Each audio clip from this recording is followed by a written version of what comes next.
What is up, Gabbie? Thank you so much for taking the time to talk today. Thank you so much for having me on. Yeah, well, I'm super pumped because it's kind of another full circle moment for me. One of my first guests was Riley Boone of Oklahoma That softball. is So it's really awesome. cool that I get to have an alum on the show, but also someone brand new to OU. So just pumped to see you today. Oh yeah, no, I'm pumped to be here. So I'm Yeah. looking forward to this conversation. Well, you've been balling out this season. I've been able to catch a few of your games and especially some of your SEC tournament play, which I am so excited to talk to you about. But before we get into all the softball things, I'd love to ask you a question I ask all my guests, and it's what are you all about right now? Because I think it's really fun to kind of know what someone's super into, or, maybe it's a food, a song, a book, or like a little side hobby outside of their sport. So what is Gabbie all about? Goodness. I honestly I don't want to give a cliche answer, but right now it is more focused right now driven to my sport. I know if I have time, um I'll read. I'll read the Bible.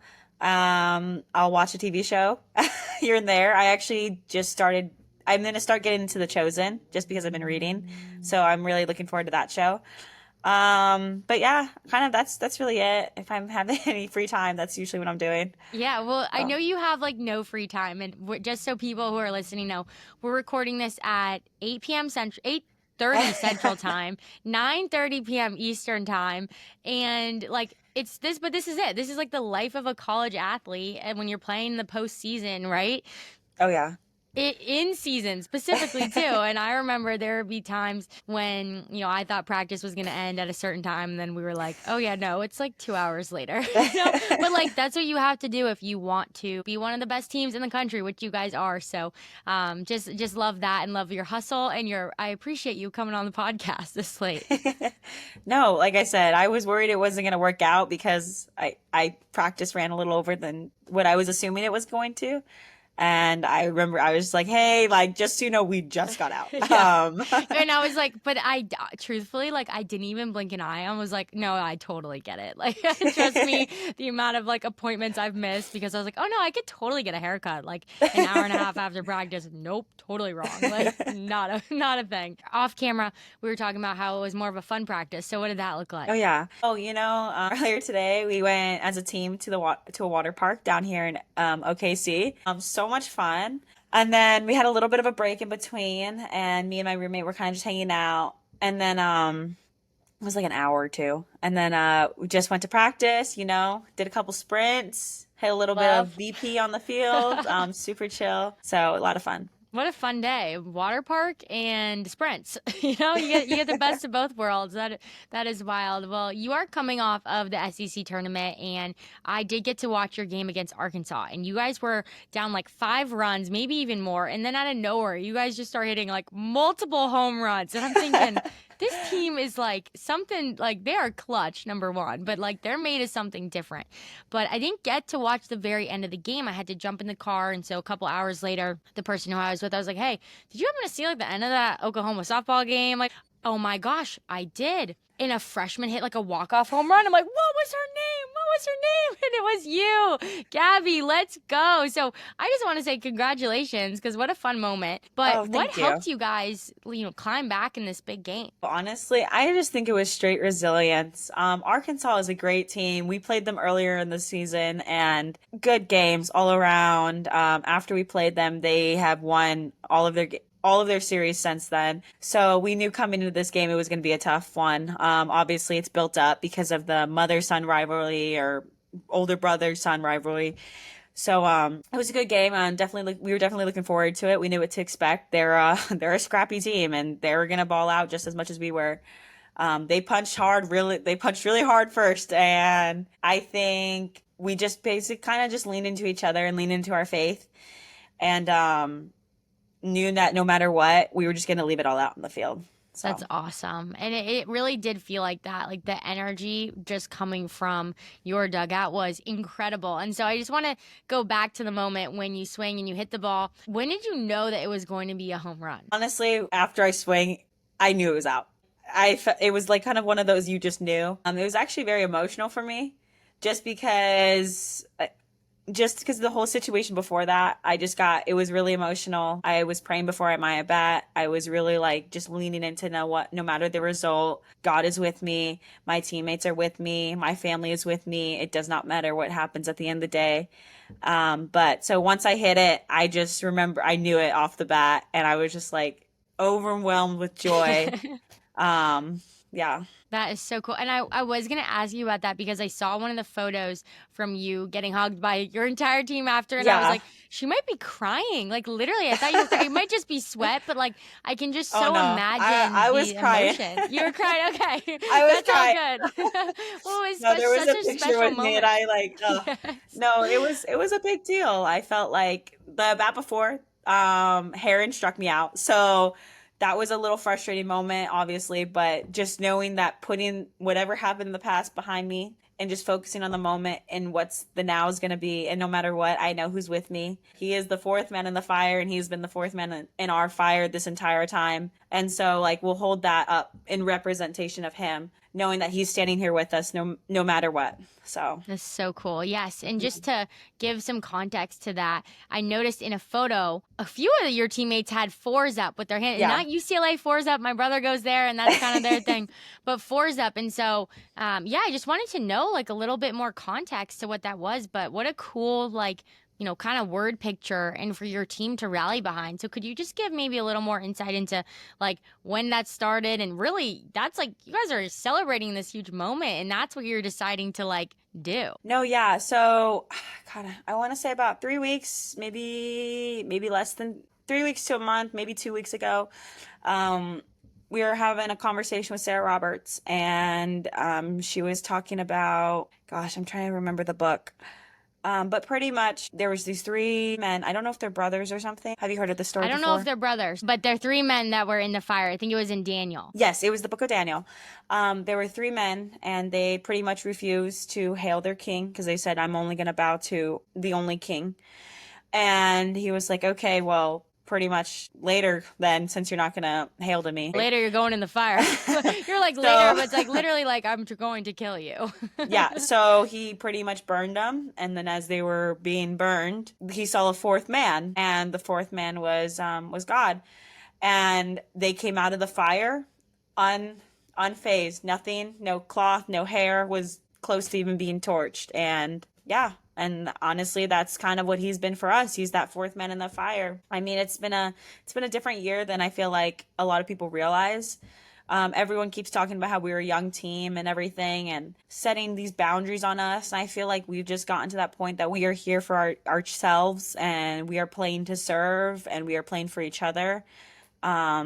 So it's been really cool. I feel like there's been pressures put on us, but we're putting those pressures aside and looking past that and looking to living in the moment and being in the now. So, That's so awesome. And yeah. I just love how that was something that your team chaplain, Sarah Roberts, was able to like really rally you guys around. I think that's such a cool thing. But I also love how like you can literally see how just that teaching and that like guidance has poured into what you were doing when you walked up to bat in like the biggest moment in that tournament. So till that point, right? Like you're Mhm. praying to the Lord, like, I know you're with me, like regardless of the circumstance, like we're gonna be okay. And so Yeah. I love that that was how you walked up to the plate because not that one way is right or wrong, but I just think it's such a cool way to humble yourself before the Lord. And you didn't come out here saying like I'm the best, I'm gonna beat you, which I think there is a time and a place to like Of have that course. energy for sure. But it's just cool to see like the overlap between when you have someone who gets to pour into your team and when you can really like be invested in, because I know there have been times throughout my life when people like even my parents spoken to me before game or just throughout an entire season, and I'd be taking a free position, like, which is Yeah. basically like a free throw in lacrosse, and I would be thinking about those things like of the Lord, because sometimes it's so stressful. You're like, I got nothing else.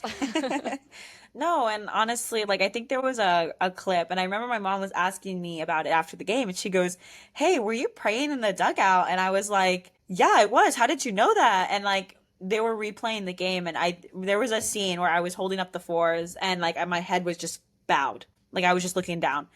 And I just remember telling him, and I was like, listen, no matter the outcome right now, like I know you're with me. And like even like sometimes even like knowing that, like it makes me emotional. Like cuz it's like a it's such a it's just a joyful feeling, you know? It's like you're freeing yourself of all of that burden and you're giving it to him.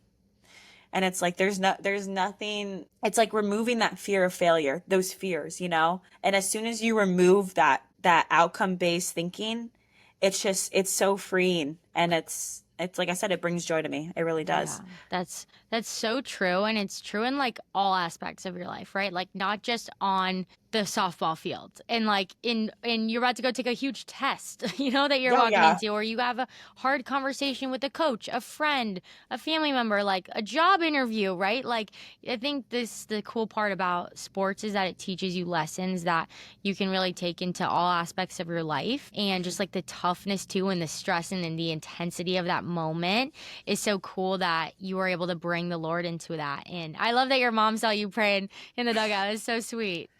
No, yeah. It was awesome. It was awesome. But I agree with that. Like I've always been a believer of God, right? But I felt like it wasn't really till I got here and like stepped on campus that like I made a choice to really invest myself into that. I'll never forget the day. Like it was a bad part. Like I was going through like a weird, just moved to college, relationship stuff didn't work out. Like it was just a really like going downhill. And I remember one day, like I was like, I'm gonna go to church. And it was like a decision that I sat down and I made for myself. And it was like that moment, the preacher, he was a guest speaker, he talked about joy. And I'll never forget, I sat and I cried, I'm pretty sure the entire sermon, like Wow. bawling, driving home, bawling. I was on the phone with my dad. I'm like, Dad, I'm just so overwhelmed. But it was such a like eye-opening experience. And it like, I'm not gonna say like nothing was fixed in that moment afterwards, but just knowing that you're not alone, and especially in the places when you feel your lowest, he is right there with you, carrying you through those valleys, carrying you and celebrating with you on the hilltops. So, That is such a beautiful story. And thank you for just sharing like just the hardness of like college and being a freshman and like jumping into a whole new phase of your life, because it is so hard. My freshman year was COVID. Okay. oh So like wow. I like literally sat at the lunch table with like a mask on, like trying to eat my food with a mask on, trying to make friends, at the same time. It Yeah. was very hard. I didn't know half my team because I couldn't hang out with my team, and I'm trying to meet Hmm. the seniors on my team and the juniors on my team. I don't even know what they look like, because I don't see them without a mask. And so just the transition for me from high school to college was hard, just in that like even social sense. But I think you're so right on with like, yes, just because you're like, okay, God, like I give it to you, or, you surrender things in some way, or I know you're with me, it doesn't mean that like all your circumstances are going to change. It's just that you can now have peace in the circumstances that you're walking through. So I thought that was such a great way to explain it. And I even was thinking about that earlier today, just like, thank you, God, that I get to talk to you and you actually hear me. You know what I mean? Like it is like a Yeah. thing. It's like, hey, thanks. Cause like this would just be real different if that wasn't like available to me. Like I just think you explained that in 100%. such a great way. Oh, thank you. No, yeah, it's been an interesting year. I felt like I've changed a lot. I feel like I've matured a lot in my faith a lot. It's so cool. I look back at like old pictures of myself and I'm like, dang, like, at the time you had no idea what was gonna come, but it works out. It works out. That's good. And I'm sure there are a lot of, young girls and maybe just people walking through even their freshman year at college or haven't gotten there yet. And that's just a great piece of encouragement that like it doesn't have to be how it feels in the current moment, like it can get better. And regardless, like college is going to be like this, like Oh regardless if you're yeah. winning national championships or not. And I hope you guys can five-peat it, which is absolutely ridiculous. And we'll talk about that in a little bit because I can't wait to cheer you on. But regardless, it's going to be, up and down because that's life. But if you're doing it with the Lord, like you're doing it the right way. So, Oh, so cool. 100%. Yeah. Well, that wasn't just the only game-winning home run you've hit this year. And so I just would love to know, like maybe from more of a softball perspective, what do you feel like has really helped you just on a day-to-day basis, or maybe preparing before you even got to OU to help you be so successful on the field? Honestly, I am a grinder. I will grind out any circumstances. If stuff's not going well, I'm grinding it out.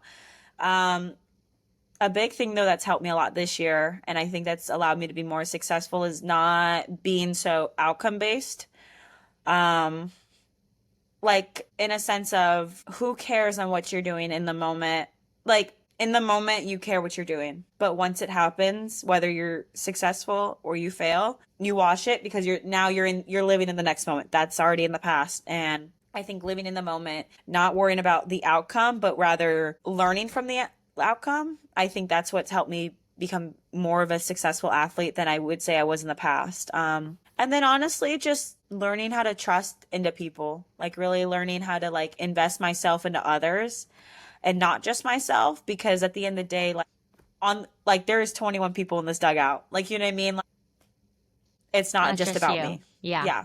That's So, cool. That's a great piece of advice too, because I think when you can pour into other people and you can like be aware of your surroundings, number one. Like I think for me as an athlete, there were some times where I would get so focused on like how well was I cradling the ball or did I score that goal or like all about me, I became worse. Like I literally yeah. like tightened up and I became a worse lacrosse player. But the times when I was like checking in on my teammates, seeing if I could cut for them. How could I set a pick for them? Are they okay mentally? You know, like just Yeah. being aware of how my teammates were in practices, in games, off the field, like freed me up as an athlete. And I felt like I got better as a lacrosse player because I was so less concerned with like all about me. And it's not thinking of yourself.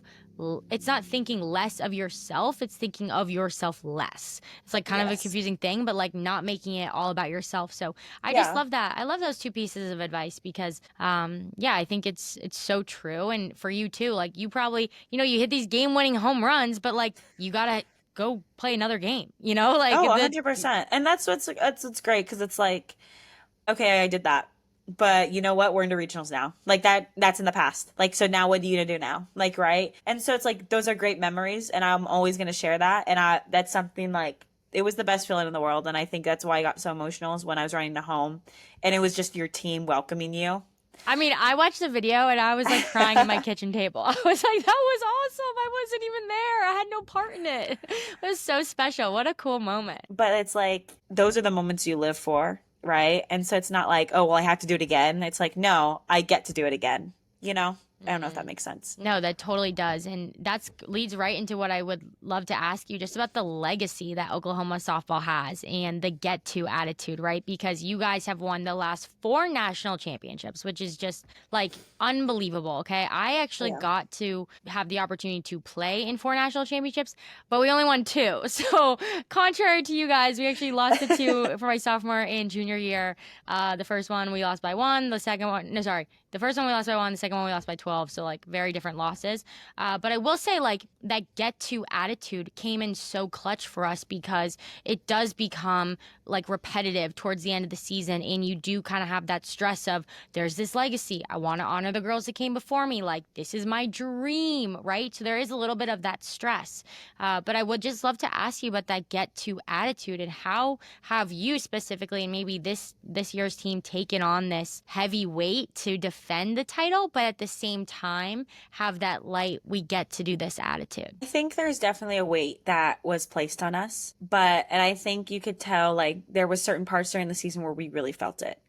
And I think it got to a point though where we understood that this isn't a weight we have to carry. We are a brand new team. And we are so proud of our legacy in the past, but now it's time for us to almost make our own legacy, right? And even coach will say, like, we are a completely different team than the teams in the past. And I think she's having fun with now a new environment. Um, and I think we're having fun with each other and getting to know each other. And then it's just honestly, like when you really look into everything, we are so blessed in so many different ways. And even we sometimes forget that. And so it's like sometimes you have to remind yourself that you get the privilege to be here. We get the privilege to be wear Oklahoma across our chest. Like we get the privilege to play among these amazing fans. And it's like, why are we so worried, And we forget like our lives could be so much different sometimes. And that's what's so great is that coach always tries to put that back into perspective sometimes and she can tell we need it and be like, listen, guys, like this is a privilege to be here. And we're like, you know what? You're right. And as soon as she reminds us, like you can tell we respond in a way of like playing free, playing relaxed and not letting that weight hold us down. And yeah. Yeah, and it's awesome too, just even about like the getting to be with your own teammates, right? Like I know for me, the reminder of like when my teammates and I had to get pulled out of it, it's like, wait, we have to. It's like mandatory for us to be with like 32 of our best friends. You know what I mean? Like Yeah. it's a mandatory thing. And it's like once you kind of change your perspective on like the commitment to playing your sport at a very, intense level and the hours that you have logged up and just probably the weight of this, what's at stake, like that's a lot. But when you can kind of pull it back for what it is, and if you wrote it on paper, it's like, okay, I have to spend an away trip to North Carolina with 32 of my best friends, and we get every meal, ready, Yeah, prepared for us. And exactly. yeah, and I get to share a hotel room with one of my best friends, like sleep over on the road, like all the fun things that come with, playing a college sport. I think what you said is so great just because you do have to kind of like get yourself out of that little rut for a second, especially when your season is so long. Oh yeah, I mean, at the end of the day, I always make this joke because, like, especially when like we get frustrated and stuff at ourselves, we're like, guys, we literally hit a yellow ball with a Yes, we stick. say the same thing. We That hit a is what yellow we do. ball. We're like a yellow rubber ball. Like that is what we do for a living. Like we're really good at it though. And it's like, and there's 9 people on the field Yep. trying to catch the yellow ball. Like when you put it, and it's like it's a game. At the end of the day, it's a game, and I think that's when it becomes freeing again because it's like we're playing a game, and at the end of the day, I'm gonna go to bed at. I'm gonna go to bed and I'm gonna wake up You're and I'm like, gonna not play the tonight. I'm game. going to bed like pretty late, but yeah. I'm gonna go to bed. I'm gonna wake up and I'm gonna play the game again. Like, Mm, so it's like why get so worked up about it?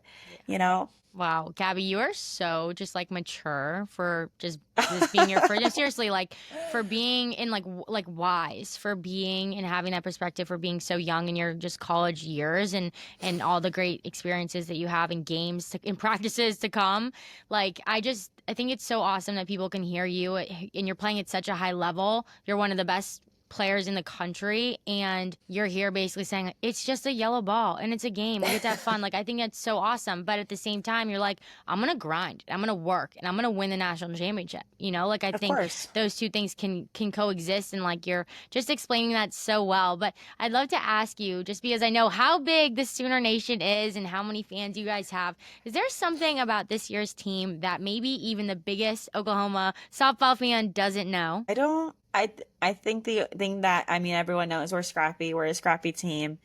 Um we will come back from anything. I mean, you could punch us, you can hit us down, and we're gonna find a way to fight back. We're a very personable team. I feel like we like to leave an impression on people, for sure. A good impression, not a bad one. Your cards are all out there. Pretty You're much, like, yeah. come at us, come at us. Well, I do love the part of softball that is kind of more the girly side, but like you guys always look really good. Your hair is always done perfectly. I know for me, one of my best friends at Boston College was on the softball team, and she could just do her hair braids and like her ponytails. I mean, they were just perfect. And I noticed you do like a bubble ponytail. Yeah. So for like any boys that are listening to this, the bubble ponytail is basically a ponytail, but like it has multiple hair ties in it. So Gabby, have you been doing this forever? Is this a new thing this season? How long has the bubble ponytail been going on? Okay, so it's funny, before I came to college, my hair was pretty like straightforward, like full slick back, strict like military braid. And then during that's during club. And then during high school season, like my high school teammates were they're like, come on, Gabby, like let's get you all girly. And I was kind of like, okay, like I was like, because I don't really know how to braid my hair or anything. And so they started braiding my hair, they started putting bubbles in, and I was like, oh, I kind of like this, right? Yeah. And then I finished off with summer ball and club. I had no one to do my hair. So, and then college started, and I was like, you know what? I'm gonna do bubble braids, and I'm gonna part my hair, and I'm just gonna slick it back that way. I'm gonna throw some earrings in, put a necklace on. So yeah, I mean that's kind of what I do. I mean, it's easy for me. I'm not very good at braiding and stuff. So you do your ponytail yourself? Yes, I do my ponytail Oh, myself, well, it but looks good. I was gonna ask like who does it because usually on every team there's like a secret braider, oh and then yeah, there's someone who's like totally out as a braider, and they just spend hours just like cooking on people's oh yeah. hair. Pixar braider. She does a fantastic job. She does Nellie's. I've seen her do Sid Barker's, Ella's. Abby braids too. Abby braids her own hair a lot. She's braided my hair a couple times. Yeah, I'd say mainly those two are our braiders. That's good. And I'm sure Mhm. there's some secret braiders too in your locker room Oh yeah. that don't want to expose themselves, but hey, that's okay. I do want to ask you a little bit about just Oklahoma off the field because you do go to school, you are a student, you do have a normal life outside of, your softball hours, but what have you just loved about being in Oklahoma this year? I just really like the people and the community. I feel like everyone here, and I don't know, I also grew up in the West Coast, so West Coast personalities are a little different from Yes. Southern, I listen, Midwest. I grew up in Seattle, then I moved to Nashville, then Yeah, Indiana, now Boston, and I have the weirdest dialect. Number one, I'll be like, "Hey y'all, that's wicked awesome." And so I totally feel you. When I moved to the South after being in from Seattle, it was like a huge culture shock. So I'm yeah. with you So on that. I mean, I went from being a city girl to more people who live out in the country. But it's people here are amazing. They're very welcoming. They just love helping each other. The other day, a gentleman was like, "Hey, do you need help carrying that out?" It was like an older man and his wife, and I was like, "Actually, yeah, I do need Yeah. help. Thank you." And so like he helped me carry like my stuff out to the car and stuff. It was great. Yeah, I've loved honestly hanging out with my roommates. My roommate next door, her name's Riley. She's on the softball team as well. It's been great. We go and hang out all the time. It's just been fun. You always need someone in your corner, especially in random moments. But just from your first couple months here, looking back at college, was there something that stuck out to you that was, oh my gosh, I didn't realize, this would be part of college in like a good or maybe surprisingly like, oh shoot way. I feel like time management is a huge thing. And it's great because it's crazy because it's like I came here and I actually had really good time management. So I think that's one of the things that it's helped me be prepared. I know like some of my teammates, like they'll sometimes struggle with time management. And that's nothing against them. I just think it's different. It's a different lifestyle. I feel like time management was a huge thing for me though. And then honestly, like for me, I'm a planner, so I like to know everything. I mean, in the fall, I kind of faded away since that, but I'd have my meals planned out. I know when I'm gonna go eat. I'm gonna know what I'm gonna have eat. I'm going to eat and everything. So I feel like that was a big thing. So just planning and time management, understanding what you have to do and when there's time to make free time for yourself and when you're like, oh yeah, there's nothing going on. Yeah. There's nothing squeezing in a day. Yeah. But yeah. Nothing's going on for me today. Yeah, you got your tight schedule, but I think that's kind of a great point that you make because especially when you're in season, like there literally might not be more than a 45-minute block that you have like Oh yeah. that's just you or you're literally alone. So how do you like kind of recenter or kind of just take like a breath because you're in this go go go class, lift, practice, meetings, travel, like especially right now. So how do you take that moment and just kind of like take a breath when you have this crazy schedule? For me, it sounds bad, but the moments I'm taking my breath is on like most time when I'm eating food. And like that's just kind of when I just like I really chill. Or I won't sometimes I won't even be on my phone. I'll just be eating there and I'll just be observing everyone around me. That's kind of like my decompressing. It's probably not the smartest thing sometimes. No, I think it's great. I think it's great because anytime you can just not be on your phone too in that moment, I think is huge, right? And like enjoy the food that you're eating, like, Oh you yeah. know? I know some people take like a 15-minute nap. I'm not a napper personally, so it's hard for me to fall asleep during the day. There's been times I'll go and I'll sit under a tree and I'll just like hang out. Again, I like to people watch, honestly. That's what it's coming Um, down to, just people watching. But no, that's something the sitting under a tree or like sitting on the grass was a part of college that like I rarely got to do. I think I got to do it like 3 times, just like sit on the lawn, in the quad yeah. or whatever. I'm like, that's what college is supposed to look like. That's what I thought it was. But I think that's great that can take that time to just soak in your surroundings, right? It's the same thing Oh what we were yeah. talking about earlier, just with like noticing your teammates around you, right? No, yeah. I mean, sometimes I go on little scooter adventures. I've been on a couple scooter adventures where I'll just scooter around campus or scooter around the area. That's always fun. But yeah, in those short little hour breaks. So do student athletes at Oklahoma have scooters, bikes? What's like the mode of transportation? Some of us do. I know my whole room has, so we live in a quad. So there's two quads. There's my room with my roommates, and then there's also the other four freshmen below us. So like our whole quad has scooters, and then I'm pretty sure with the exception of one, the others they just walk around. So I think it's So personal fun. preference. I I never love my got a scooter. scooter. I wish I would have had one when I was in college, my freshman year. I got on one of the like linemen, BC football linemen's scooter. I was like, I really want to try it. Like, can I please take it to class? And he's like, yeah, sure, whatever. Well, terrible mistake. It was February in Boston, so there's ice on the ground. It's Oh. freezing, okay? And this scooter was made for like a 300-pound man, so it can cook. And I literally almost like blew out all my ligaments and bones, and I almost broke everything basically. So I walked it back up the hill, back to his dorm, and I was like, I can't take this. Like, I can't drive it. I'm gonna get hurt. My coach is gonna kill me, and all the things. So I'm glad that you get to live the scooter life because it's something that I really wanted to do, but just did not work with the Boston College campus. So, and I think they're banned actually now at BC, which is kind of funny. But yeah, I love that you do use the scooters.